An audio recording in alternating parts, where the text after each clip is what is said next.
Our next topic is to learn how to return a refund in the POS. But before we do that, let's look at one minor thing. So we are in the POS here. If you look at the status bar, in the left corner you will see sales. And this area is empty, so please notify that. So start to sell an item like the bag Linda. And what happens? Now you have what I call sales and sales. And when you press total, what happened? Now you got payment and sales. Finish the sale with cash, for example.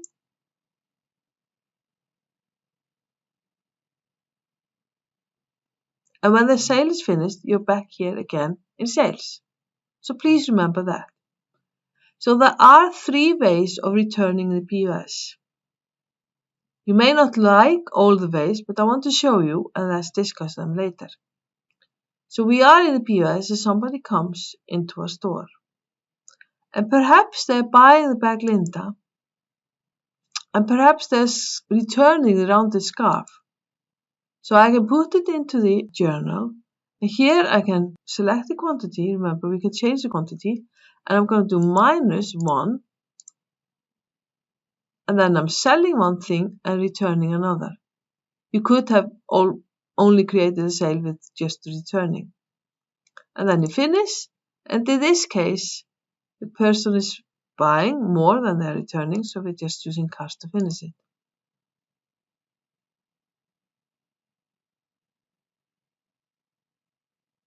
This was one way of doing return. There is also an option to put in the refund mode. So when you select refund mode, what happens?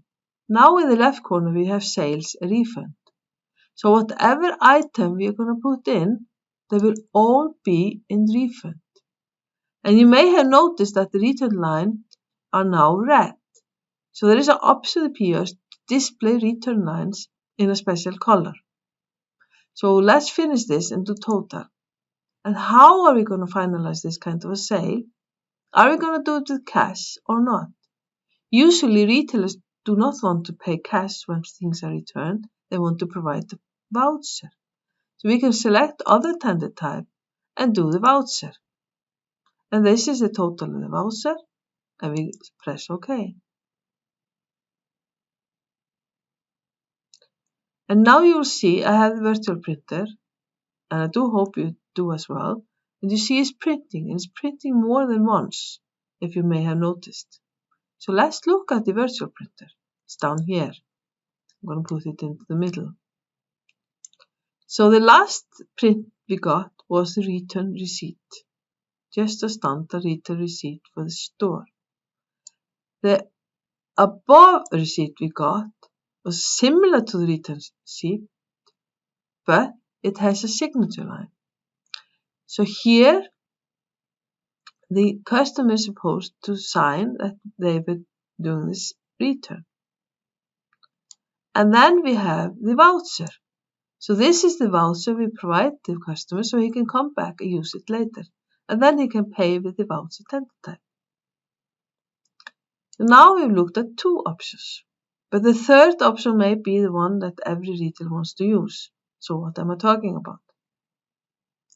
Usually, in a retail business, people come and buy things. And perhaps the price has changed since they bought the thing. Or perhaps they got some discount. Total discount, line discount, some discount for the item when they bought it. And the retailer always wants to make sure that they are returning the item the same price as it was bought. With the same discount, same price or whatever it was. So let's do this process. So first I want to sell the items. So somebody's buying the bag Linda, the mountain sunglasses and the rounded scarf. And let's just buy this one with cash. But before we finish it, you have to remember your receipt number. Mine is number 96 for the terminal P001. You have to remember your number. And cash, and let's finish it. And the receipt is printed. Let's look at the receipt. So here you have the receipt. This is a virtual printer, So of course we don't have a real barcode. If this was in real life with a real printer from a retailer, that receipt would have a barcode. So a lot of retailers request that you can only return items if you have the original receipt with them. So what happens? They will scan this barcode when they will do the return. But since we do not have a real printer here, and we are just using the virtual machine with the virtual printer, we are going to do it manually. So what do?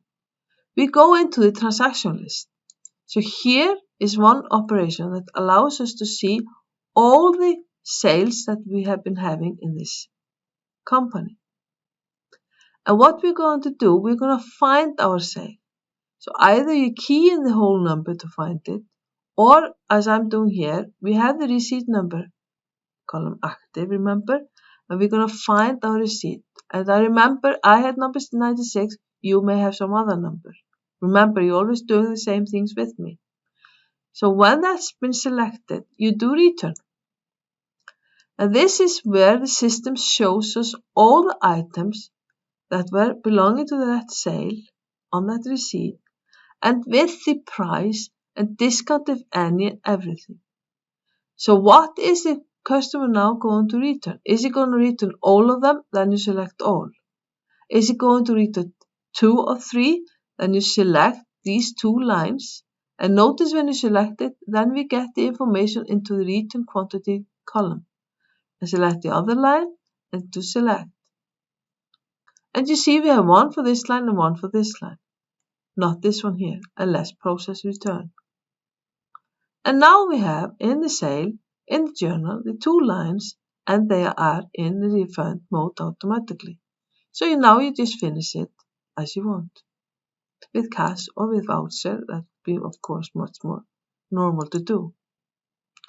This way the system will take care of that the same item will never be possible to return again. You can return the 3rd item, but not the 2 you selected for that refund. The system takes care of that.